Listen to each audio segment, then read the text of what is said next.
welcome back to Erase Juice. Another day, another video, another topic. Assalamu alaikum all viewers.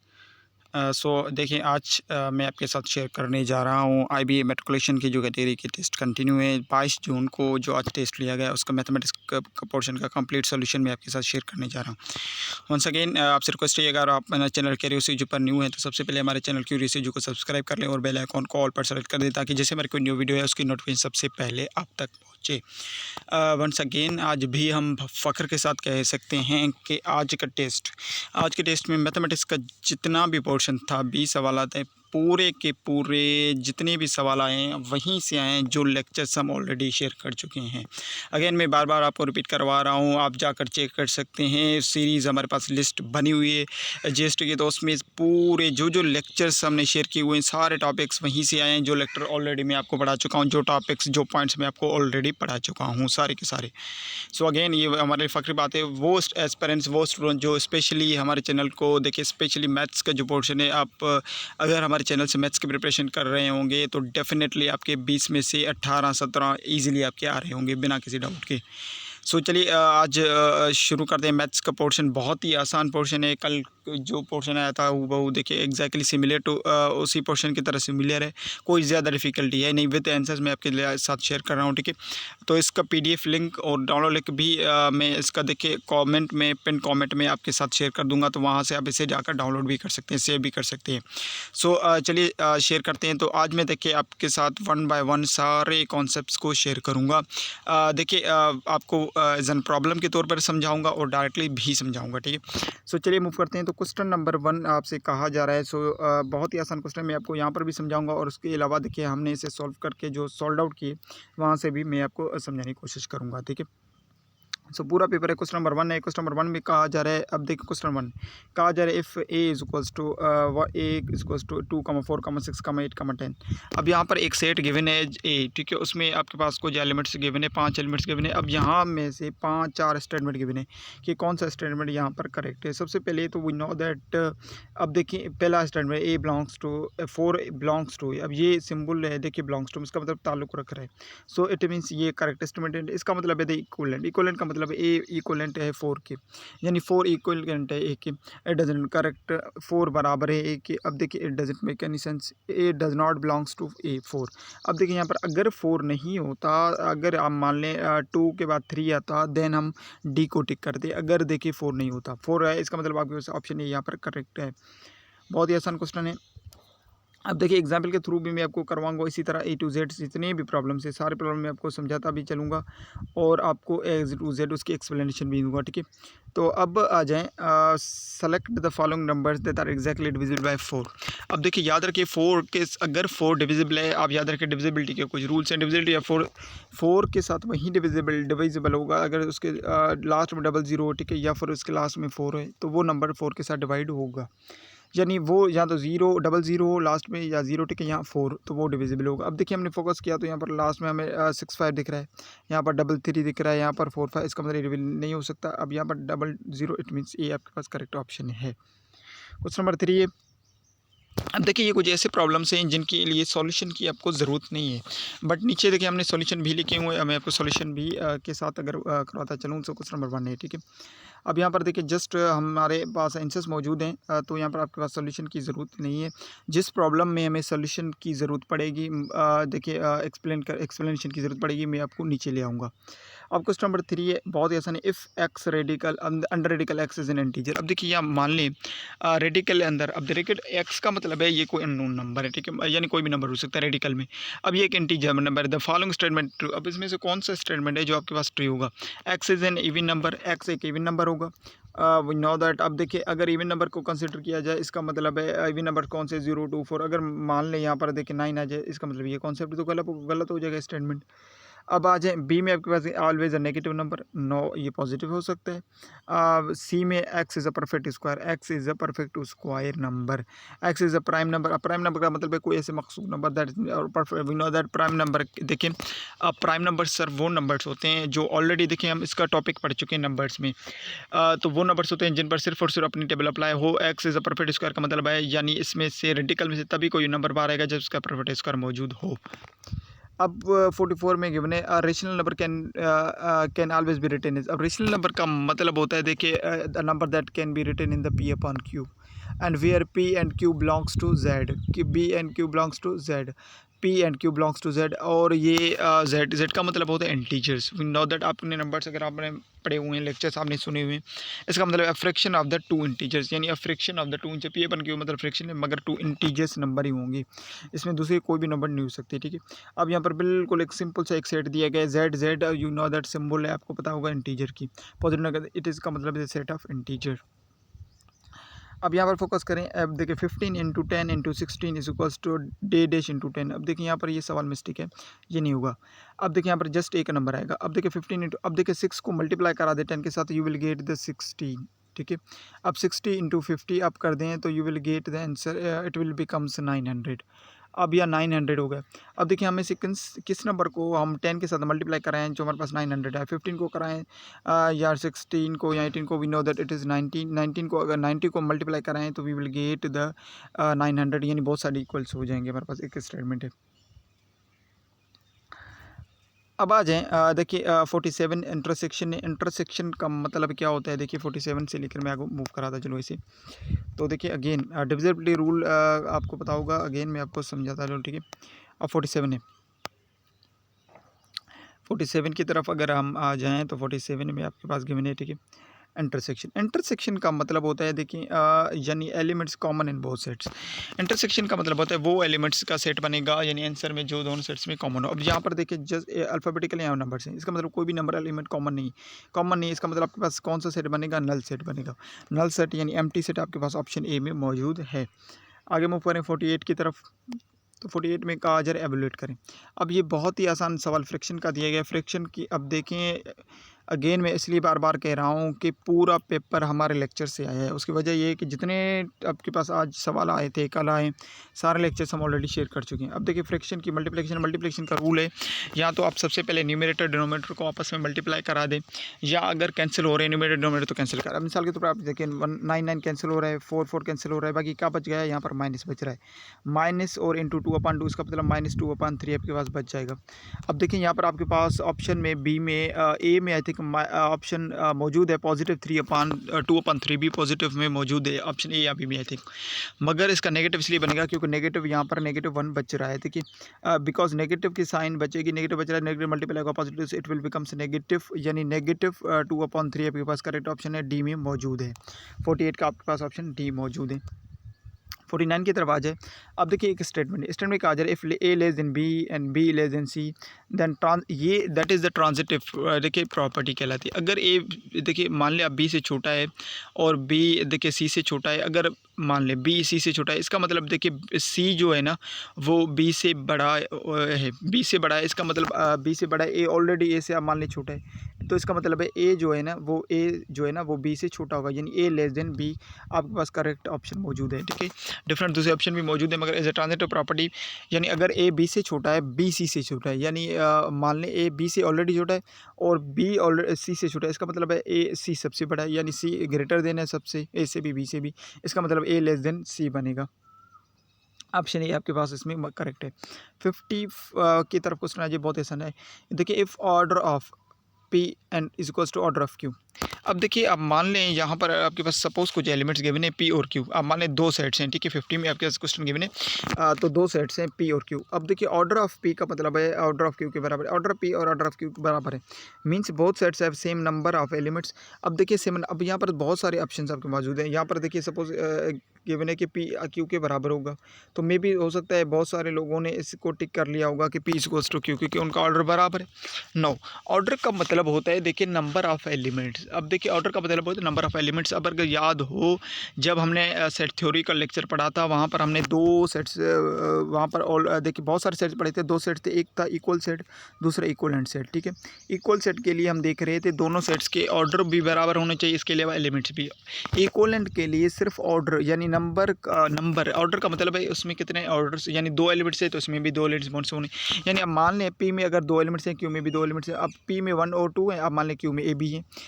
इसका मतलब है number of order के order बराबर होना चाहिए और एलिमेंट्स चाहे बराबर हो या ना हो। अगर नंबर ऑफ एलिमेंट्स बराबर है इसका मतलब है ये नेसेसरी एलिमेंट्स नहीं हुए, यानी they indicate they are equivalent set. Equivalent set आपके पास सी ऑप्शन में मौजूद है, यानी पी इक्वल टू क्यू आपके पास सी में मौजूद है।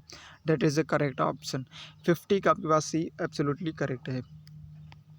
अब वर्ड प्रॉब्लम की तरफ आ जाएं तो बहुत ही देखिए इंटरेस्टिंग सवाल है, पूछा जा रहा है perfect squares between summation, sorry देखिए इसकी समीशन पूछी जा रही है 51 में। ऊपर मैं आपको सवाल 51 अगेन दिखाता चलूँ तो 51 में आपसे समीशन पूछी जा रही है। The sum of the square numbers between 63 and 143, square की जो है ना समीशन पूछी जा रही है। समीशन इसका मतलब 63 और 143 के दरमियान जितने नंबर्स हैं, यानी इनके दरमियान जो परफेक्ट स्क्वायर आ रहे हैं, इनके दरमियान देखिए परफेक्ट स्क्वायर कौन सा आ रहा है, 8 आ रहा है, 9 आ रहा है, 10 आ रहा है और 11 आ रहा है। 12 होगा तो 144 इंक्रीज हो जाएगा, यानी 8 का स्क्वायर 64 है, 9 का स्क्वायर 41 है, 10 का स्क्वायर 100 है और 11 का 120। अब सारे नंबर्स की अगर समीशन मालूम कर लें तो हमें मिल जाएगा 363। आपके पास ऑप्शन सी में मौजूद है। आई होप आपको समझ में आ रही होगी। बहुत ही आसान क्वेश्चन था। देखिए थोड़ा सा सिर्फ एक लॉजिकल आपसे सवाल पूछा गया है, इसमें कोई कॉन्सेप्ट कोई फार्मूला वगैरह नहीं है। अब देखिए 52 बहुत ही आसान का सवाल है। Two angles are non equal. अब मान लें दो जो है आपके पास देखिए एंगल्स है वो नॉन इक्वल है। क्या है देखिए नॉन इक्वल मतलब वो आपस में बराबर नहीं है, तो वो सप्लीमेंट्री एंगल होंगे। We know that the summation of two angles it becomes 180 degree, it is called supplementary angle. यानी चाहे एंगल उसके बराबर हो या ना हो। मिसाल के तौर पर मान लें देखिए एक सपोज एंगल है, यानी एक आप मान लें किसी का 60 डिग्री हो, दूसरा आप मान लें 120 डिग्री हो, that is the supplementary angle जिसकी 180 हो, यानी किसी एक 60 हो एक 120 हो, सप्लीमेंट्री एंगल कहलाएगी। आपके पास सिंपल डेफिनेशन पूछी जा रही। अब सवाल है देखिए 53 में फाइंड द मीडियन। मीडियन का मतलब है मिडिल टर्म। ठीक है, सबसे पहले तो आपके पास जो टर्म गिवन है आपको से जितने भी आपके पास सीरीज़ इको सीक्वेंस में जिसे हम कहते हैं ना मीन मीडियन मोड ये क्या होते हैं। अब मीडियन को किस तरह फाइंड आउट किया जाता है ये कॉन्सेप्ट है। ठीक है, अब मीडियन के लिए सबसे पहले आपको जो नंबर है उसे रीअरेंज करें। रीअरेंज का मतलब है तरतीब के साथ। अब देखिए धीरे धीरे तरतीब के साथ अब आप कैंसिल करते जाएं, यानी एक साइड कैंसिल कर दे, एक साइड कैंसिल कर दे, एक साइड कैंसिल कर दे, एक साइड कैंसिल, एक साइड कैंसिल कर दे, एक साइड। अब देखिए जब तक मिडिल में दो नंबर नहीं बचे। अब मिडिल में जो दो नंबर बच जाएँ आपको उनको आपस में करना है ऐड, यानी 4 + 4 बच रहा है। अब जो नंबर से डिवाइड होगा 2 के साथ, 4 + 4 it becomes 8, 8 divided by 2 it becomes 4। यानी इसका हमारे पास मीडियन क्या है 4। ऑप्शन बी आपके पास मौजूद है। करेक्ट ऑप्शन 53 का आपके पास 4 बी मौजूद है। 53 की तरफ आ जाएं तो देखें rise over run is equal slope. अब ये कहा जा रहा है ना 54 में, अगर आपने हमारे पास अपने लेक्चर हमारा कोऑर्डिनेट ज्योमेट्री का देखा होगा तो वहाँ पर देखिए हमने ये फार्मूला डिस्कस किया हुआ है। यानी वो देखिए बार बार देखिए अगेन मैं ये कह रहा हूँ कि पूरा का पूरा आपके पास जो लेक्चर आया है हमारे 54 सवाल समझाता चलूँ तो इसमें कहा जा रहा है in coordinate geometry rise over run denotes, यानी राइज ओवर रन डिनोट्स करता है y2 - y1 divided by x2 - x1, यानी जिसे हम स्लोप फाइंड आउट करते हैं। स्लोप फाइंड आउट करने के लिए फार्मूला था y2 - y1 divided by x2 - x1 का। अगर देखिए कोऑर्डिनेट आपने पढ़ा होगा। अब देखिए 55 है the two triangles having the same corresponding angles but different side lengths are said to be similar, that call are the similars. अब देखिए 56 है आपके पास सिंपल मान लें रेशियो प्रोपोर्शन का, यानी मीन को मीन के साथ ज़र्ब करवा दें, एक्सट्रीम को एक्सट्रीम के साथ ज़र्ब करवा दें। ये आपको कम्प्लीटली मैं करवाऊँगा। ठीक है, ताकि आपको विद सॉल्यूशन आपको समझ में आ जाए। 56 की तरफ अगर आ जाए देखिए product of means equals to product of extreme, यानी मीन्स आप मीन्स के साथ ज़र्ब करवा दें, एक्सट्रीम एक्सट्रीम के साथ। यानी 7 को आप मल्टीप्लाई करा दें 72 के साथ और 18 आपके पास x के साथ। अब 18 x के साथ मल्टीप्लाई होगा तो आपके पास क्या हो जाएगा देखिए 18x आपके पास बन जाएगा इक्वल्स टू 72 × 7। अब देखिए 72 × 7 आपस में मल्टीप्लाई हो रहे हैं। इसके अलावा देखिए 18x आपके पास यहाँ पर x के साथ मल्टीप्लाई कर रहे हैं। अब यहाँ पर यानी उस साइड जाकर क्या करेगा डिवाइड करेगा, यानी 18 इस सारे मल्टीप्लाई यानी 18 मल्टीप्लाई। अब देखिए यहाँ पर मल्टीप्लाई कर रहे हैं। अब मान लें आप देखिए 7 और 72, ठीक है।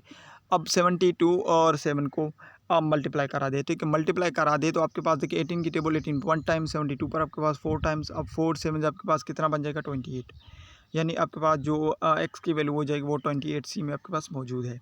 57 की तरफ मूव करें। अब बहुत ही एक आसान क्वेश्चन है, अगेन देखें मालूम कर लें, डिस्काउंट का सवाल आ चुका है। आपको याद होगा डिस्काउंट का ऑलरेडी हमारे पास लेक्चर ऑलरेडी हम शेयर कर चुके हैं विथ कॉन्सेप्ट्स, विथ उसके फार्मूलाज, विथ परसेंटेज। अब आप मान लें ड्रेस की जो प्राइस है ना आफ्टर 30% उस पर 30% डिस्काउंट दी गई है, तो वो 6,300 बन रहा है। यानी 30% डिस्काउंट के बाद उसकी जो प्राइस बन रही है 6,300, तो उसकी एक्चुअल प्राइस क्या बनेगी।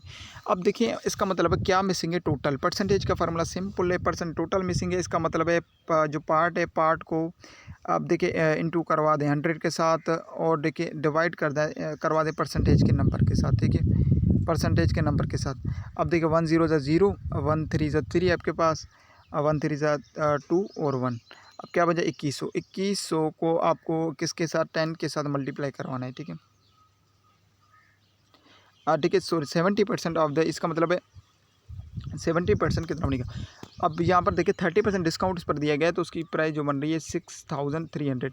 अब ओरिजिनल प्राइस आप ले लें 70% ऑफ एक्स वुड बी। अब 70% अगर हम मालूम करें तो हमें प्राइस मिल जाएगा। अब 70% वुड बी, अब देखिए 70% डिवाइडेड बाय इंटू 100 इंटू 633, ठीक है।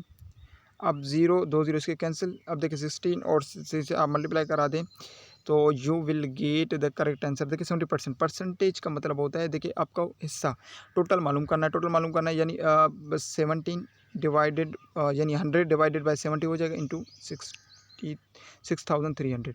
अब देखिए 0 0 जाए कैंसिल।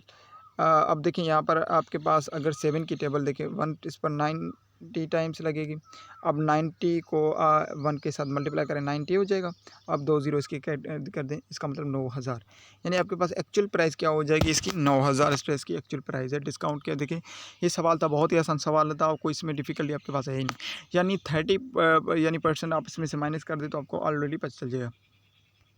58 में आ जाएँ तो 58 में आपसे कहा जा रहा है प्रॉफिट 32,000 है। अब देखिए 2 लोग हैं, हसन और देखिए अहमद का। अब रेशियो का शेयरिंग का सवाल है। ऑलरेडी आपके पास देखिए शेयरिंग पार्टनरशिप वाले सवाल ऑलरेडी शेयर कर चुके हैं, उसके रेशियोज़, उसके कॉन्सेप्ट्स ऑलरेडी रेशियो में पढ़ा चुका हूँ मैं। अब देखिए प्रॉफिट, अब मान लें 2 दोस्त हैं, अब 2 दोस्त हैं, 2 दोस्तों ने कोई बिज़नेस किया, उसमें उन्हें 1 साल 2 साल के बाद कोई बेनिफिट हुआ है। अब उनका रेशियो के मुताबिक उनको हिस्सा मिलेगा प्रॉफिट में। मिसाल के अब 32,000 प्रॉफिट, 32,000 में से मान लें अब देखिए 2 दोस्त हैं। अब देखिए हसन और अहमद, इसमें 2 दोस्त से सवाल 58 में मैं थोड़ा सा यहाँ पर शॉर्ट लिखा है क्योंकि हसन का पार्ट पूछा जा रहा है। अब यहाँ पर देखें 3:5। अब देखिए रेशियो को मैं आपको अगेन समझाता चलूँ कि रेशियो को समझते किस तरह है। अब रेशियो को थोड़ा सा समझने की कोशिश करें। 58 सवाल में आपके पास आ जाऊँ तो मैं आपको पूरा सवाल पढ़ के सुना दूँ तो आपको चीज़ें और भी आसानी से समझ में आ जाएंगी, ठीक है। तो सवाल कह रहा है Ahmed and Hasan have profit. अब अहमद और हसन 2 फ्रेंड्स हैं, उनके पास प्रॉफिट हुआ है, ठीक है। उनका रेशियो है 3:5। अब याद रखिए रेशियो का रूल ये है कि पहले नाम का पहला रेशियो होता है, दूसरे नाम का दूसरा, यानी अहमद का रेशियो 3 है, हसन का रेशियो 5 है। प्रॉफिट 32,000 है, हसन का शेयर बताएं। अब ये कि प्रॉफिट का मतलब होता है, याद रखें हमें सबसे पहले देखिए अगर किसी का शेयर फाइंड आउट करना होगा तो हम सबसे पहले क्या करते हैं, सम ऑफ ऑल रेशियोज़। क्या करते हैं, देखिए सम ऑफ ऑल रेशियो। तो सबसे पहले हम क्या कर लेंगे, सम ऑफ ऑल रेशियो 3 + 5 आपके पास क्या हो जाएगा, सम ऑफ ऑल रेशियो। अब देखिए शेयर को फाइंड आउट करना है, share of Hasan is equal to sum of all ratio, it means given ratio of Hasan. Hasan का रेशियो क्या है, देखिए 5 है, यानी 5 डिवाइडेड बाय 100, उसका मतलब टोटल 32,000, ठीक है, 32,000। अब 8 की टेबल इस पर 1 टाइम्स, देखिए 32 पर देखिए 4 टाइम्स और ज़ीरोज़ एज इट इज़, ठीक है। अब यहाँ पर देखिए, अब यहाँ पर 4,000 को 5 के साथ मल्टीप्लाई करा दे तो यू विल गेट 20,000। यानी हसन का जो हिस्सा इसमें बनेगा 32,000 के प्रॉफिट में 20,000 हसन को मिलेंगे और 12,000 किसे मिलेंगे, अहमद को। अगर अहमद का पूछा जाता तो हम क्या करते, सिर्फ 5 की जगह उसका रेशो लेते 3, बाकी सेम फार्मूला रहता, सेम कॉन्सेप्ट रहता। अब देखिए ये देखिए जैसे ना सिंपल इन्वेस्टमेंट और कंपाउंड इन्वेस्टमेंट। सो आज इस पर ऑलरेडी हम लेक्चर बना चुके हैं। सो हमारा यहाँ पर टारगेट था कि कल इस पर हम लेक्चर शेयर करेंगे। सो ये कल इस पर हमारे पास हमारा लेक्चर आएगा, सिंपल इंटरेस्ट और कंपाउंड इंटरेस्ट क्या है, आज इससे सवाल भी आ गया है, ठीक है। अब देखिए ऑलरेडी हम इस पर ऑलरेडी लेक्चर बना चुके हैं, ऑलरेडी लेक्चर हमारा इस पर बना हुआ है। मैं आपको अगर दिखा दूँ तो हमारे पास इसका ऑलरेडी लेक्चर हम बना चुके हैं। मैं वीडियो अगर आपको ऑलरेडी शेयर करवा चुका हूँ, अगर मैं आपको देखें प्ले करके दिखा दूँ तो आप देख सकते हैं। तो ये हमारे पास ऑलरेडी देखिए आज का लेक्चर है जो ऑलरेडी हम ऑलरेडी ये मॉर्निंग में बना चुके हैं, कल इसे अपलोड करेंगे, जिसका नाम है सिंपल एंड कंपाउंड इंटरेस्ट। इसका मतलब है देखें एग्जैक्टली हम उसी टॉपिक्स को देखिए कवर कर रहे हैं। आप कह सकते हैं हम अपने चैनल पर वही टॉपिक कवर कर रहे हैं जो IBA ले रहा है, यानी 100% IBA में जो मैथ्स पोर्शन में से सवाल आ रहे हैं 100% आप कह सकते हैं 100% हमारे ही लेक्चर से सवाल लिए जा रहे हैं। चाहे आपके पास देखिए IBA की 5 to 15 वाली होगी, चाहे GST की कमिंग टेस्ट होंगी, उसमें भी 100% वहीं से सवाल आएंगे। अब इसको समझ लेते हैं। देखिए कल इस लेक्चर को मैं अपलोड करूंगा तो कम्प्लीटली आपको और भी ज़्यादा आसानी से समझ में आ जाएगा, मगर आज से 55 क्वेश्चन को समझ लेते हैं कि इसमें क्या क्या है। अब सवाल है कि अहमद ने इन्वेस्ट किए, ठीक है, इन्वेस्ट 20,000, अहमद ने इन्वेस्ट किए 20,000 at the rate of 5% compounding yearly. Compound का मतलब ईयरली में इसका मतलब है देखिए कंपाउंड इंटरेस्ट के सवाल है, सिंपल इसका नहीं है। After 1 year he will have. अब देखिए इंटरेस्ट का मतलब होता है देखिए एक लोन, या आप मान लें इंटरेस्ट का मतलब होता है लोन या आपके कोई इन्वेस्टमेंट, यानी आप सपोज़ कोई चीज़ बाय कर रहे हैं, ठीक है, इंटरेस्ट का मतलब है आपने कोई 2,000 की चीज़ बाय की, अब आप उस पर कोई इंटरेस्ट रेट लोन पर आपने कोई चीज़ किया, अब 2,000 की आपने बाय की, आपको रिटर्न में इंटरेस्ट रेट पर 2200 या 2500 देने, इसका मतलब 500 जो आप दे रहे हैं वो इंटरेस्ट रेट है। या आप मान लें आपने कोई इन्वेस्टमेंट की 3,000 की, तो आप में रिटर्न में यानी 3500 मिले, अब 500 जो आपको इस रिटर्न में ये एक्स्ट्रा मिले, that is the interest rate होता है इन्वेस्टमेंट की। अब देखिए कंपाउंड इंटरेस्ट का सवाल है, तो कंपाउंड इंटरेस्ट का सवाल है अहमद ने इन्वेस्ट 20,000 की 5% रेट पर, उसके बाद उसे 1 साल के बाद कितना मिलेगा, यानी इंटरेस्ट अमाउंट फाइंड आउट करने के लिए सिंपल फार्मूला है, ठीक है। कंपाउंड इंटरेस्ट को फाइंड आउट करने के लिए सिंपल फार्मूला है। कंपाउंड इंटरेस्ट को शो करते हैं CI के साथ, formula A = P into P bracket 1 + R divided by 100 और होल स्क्वायर यानी होल पावर T। अब यहाँ पर देखिए A क्या है, फाइनल अमाउंट है, फाइनल अमाउंट का मतलब है फाइनल अमाउंट कितना बनेगा। P का मतलब है प्रिंसिपल अमाउंट, प्रिंसिपल अमाउंट का मतलब इनिशियल इन्वेस्टमेंट या ओरिजिनल जिसे हम रकम कह सकते हैं। R का मतलब rate of interest per year, T का मतलब है टाइम। अब देखिए अकॉर्डिंग टू फार्मूला जिस हम पुट आउट कर सकते हैं। अब देखिए यहाँ पर हमारे पास जो प्रिंसिपल अमाउंट या रियल अमाउंट 20,000 थी, रेट ऑफ इन्वेस्ट 5% है, टाइम 1 साल है। अब देखिए पुट कर दें, फार्मूले में हमने पुट कर दिए। अब देखिए 5 को डिवाइड कर दें 100 के साथ तो हमारे पास आंसर आ जाएगा 0.5, 0 के साथ 1 ऐड कर दें तो 1.05। अब 0.15 के ऊपर टाइम देखिए पीरियड 1 है, 1 का स्क्वायर एज इट इज़ आ जाएगा, अगर 2 होता तो ये डिफरेंस होता। अब मल्टीप्लाई करना है 20 का, तो हमारे पास 21,000 आंसर आ जाएगा। इसका मतलब 21,000 आपके पास करेक्ट आंसर है, डी ऑप्शन में आपके पास मौजूद है। 59 का ऑप्शन डी मौजूद है आपके पास। 60 की तरफ आ जाएँ तो LCM HCF की बात हो रही है, तो ऑलरेडी आपको याद होगा लेक्चर हम शेयर कर चुके हैं, LCM and HCF and its and their relationship. वहाँ पर जो हमें पता है product of two numbers is equals to LCM and LCF is equals to product of two numbers का यहाँ पर सवाल अगेन आज दिया जा रहा है। सिंपल सवाल है, बहुत ही आसान सवाल दिया जाएगा। LCM of two numbers is 72 and HCF is T and the first number is 18 then the second number would be. अब देखिए बहुत ही आसान है, LCM and HCF is equals to first number into second number. इसका मतलब LCM into HCF is equal to product of two numbers. अब LCM भी गिवन है, HCF भी गिवन है और सेकंड नंबर पूछा जा रहा है। सेकंड नंबर लेट कर लें, हम एक्स कंसीडर कर लें। अब देखिए LCM 72 है, HCF क्या है 3। अब product of first number 18 given है और सेकंड नंबर एक्स है। इसका मतलब अब देखें 18 यहाँ पर क्या कर रहा है, मल्टीप्लाई कर रहा है, इक्वेशन दूसरा डिवाइड करेगा, यानी 70 इंटू 3 आपके पास 216 इज इक्वल्स टू 18 एक्स हो जाएगा। 18 यहाँ पर मल्टीप्लाई करा है, उस इक्वेशन दूसरा क्या करेगा, डिवाइड करेगा। 216 डिवाइड बाई 18 इट बिकम्स 12, यानी हमारे पास जो सेकंड नंबर होगा वो क्या होगा, 12 होगा, यानी 12 is the correct answer of our that question. Option b आपके पास मौजूद है। अगेन मैं आपको देखिए फाइनल आंसर की शीट आपके साथ शेयर कर दूं। सो दैट वाज 48 में आपके पास देखिए ऑप्शन ए मौजूद है, 42 में आपके पास ए मौजूद है, 43 सी, 44 आपके पास है, 45 सी, 46 डी है, 47 ए है, 48 डी है, 49 सी है, 50 सी है, 51 सी है, 52 डी है, 53 बी है, 54 डी है, 55 सी, 56 सी, 57 सी, 58 बी, 59 डी और 60 आपके पास बी है। सो ये कंप्लीट सॉल्यूशन था आज का जो मैथ्स का देखिए पोर्शन पेपर लिया गया है, कंप्लीट सॉल्यूशन मैं आपके साथ शेयर कर चुका हूँ। इसके अलावा देखिए अगर आप इस PDF को डाउनलोड करना चाहते हैं तो देखिए इस वीडियो के कमेंट में आपके पास डाउनलोड लिंक आपको मिल जाएगा। आप जाकर देखिए फेसबुक का मैं आपको लिंक दे दूँगा, वहाँ पर मैं इसे अपलोड कर दूँगा। PDF लिंक भी आपको मिल जाएगा, डाउनलोड लिंक भी आपको PDF का मिल जाएगा। इसके अलावा देखिए फेसबुक पर मैं भी इसे अपलोड कर दूँगा, तो वहाँ पर भी आप जाकर उसे ईज़िली उसे डाउनलोड कर सकते हैं। सो ये कंप्लीट सॉल्यूशन था आज के टेस्ट का। 22 जून को IBA मैट्रिकुलेशन की जो टेस्ट ली गई इसका कंप्लीट सॉल्यूशन मैं आपके साथ शेयर कर चुका हूँ और 100% देखिए हम फ़ख्र के साथ कह सकते हैं आज का टेस्ट भी 100% हमारे ही लेक्चर में से आया है। सो चलिए मिलते हैं नेक्स्ट वीडियो में, तब तक के लिए खुदा हाफिज़।